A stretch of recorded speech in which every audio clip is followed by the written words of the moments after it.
Hi everyone, Balthany Bautano here, the internet's busiest music nerd, and it's time for a review of the new Oxbow album, The Thin Black Duke. This is the latest full-length LP from California art rock, noise rock, experimental rock outfit Oxbow, who have not put out a full-length album in like 10 years, though they did drop an EP in 2009 on HYDRA Records, which sounds a little bit more in line with what they're doing stylistically on this album than their actual last full-length record, but I will get into that later. For all intents and purposes, it's been like 10 years, and this is pretty much their comeback album. A comeback album.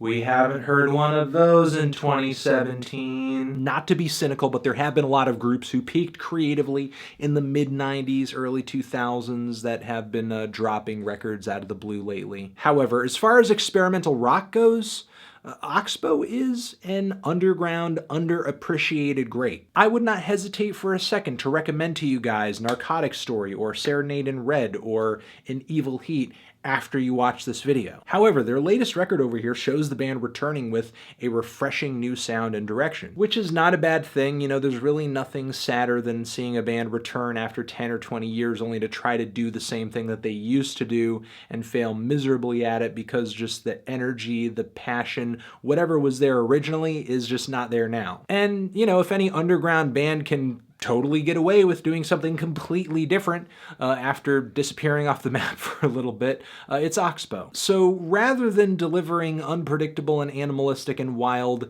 experimental and noise rock this time around, the band presents us with something much moodier and more refined, kind of orchestral too, with the band backing up a lot of the angular and dreary guitar and bass and drum parts on this thing with some very lavish strings and horns and pianos. It gives what would have otherwise been a very straightforward art rock record some very much needed dynamics. The mix is generally pretty bassy too. It has a nice round rumble to it. I'm not saying it's as heavy as a Doom record or anything like that, but when the band really hits you with all of their instrumental guns and they're giving you that full frequency of the guitars, the bass, the vocals, the drums, and the strings, it just feels so full and so invigorating, especially as they're building up to a point of high instrumental intensity like toward the finish of Letter of Note. Now, I'm not gonna lie, this is not a very catchy album. There is something kind of ambiguous about it, something kind of shadowy and deceptive about it, like it does everything it can without making it obvious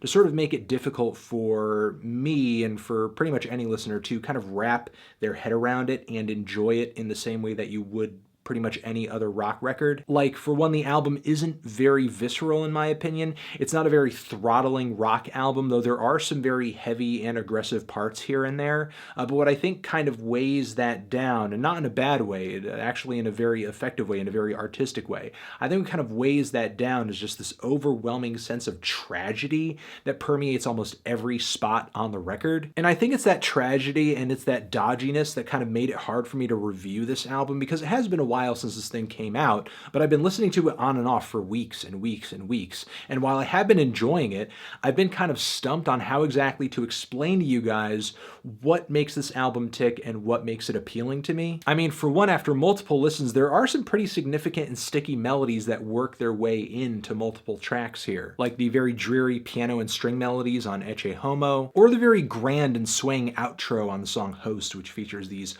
hard, heavy, syncopated guitar and piano chords, bum, bum, bum, like it's really big. And the song The Upper features these really powerful, dirgy piano melodies in 3/4 over much of the track. But as good as the instrumentation on this album is, a lot of the time it's frontman Eugene Robinson that's stealing the show. Still, after all these years, his vocal abilities have not really waned all that much, or at least it doesn't show on this album. He still comes off as kind of like a vocal shapeshifter, performing schizophrenically on pretty much every track here, delivering different vocal styles and sounds and emotional expressions, like the really shouty and over-the-top singing on Cold and Well-Lit Place, which eventually is contrasted in the song with some monstrous growls, or the heart-wrenching and cracked vocals on HOMO, which are alternated eventually with kind of these deep, dark whispers, or the really intense and manic muttering that kicks off A Gentleman's Gentleman that eventually gives way to this like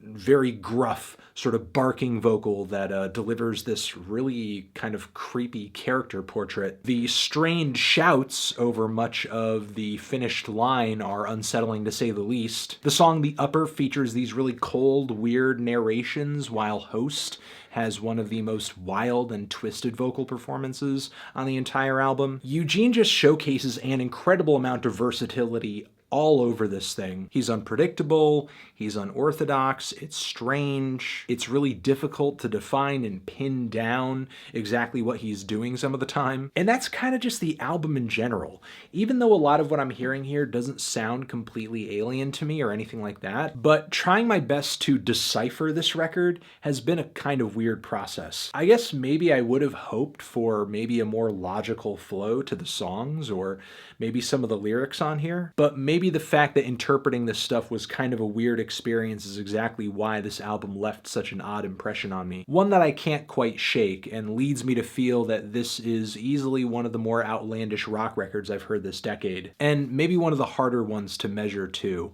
I'm feeling a decent strong 8 on this thing. Transition. Have you given this Oxbow album a listen? Did you love it? Did you hate it? What would you rate it? You're the best. You're the best. What should I review next? Hit the like if you like. Please subscribe, and please don't cry. Just leave an angry comment in the comments if you're angry. And yeah, that's it. I'll catch you guys in the next video. And here's another video next to my head that you should check out. Please keep watching, or click on the link on this screen to subscribe to the channel. All right? Forever.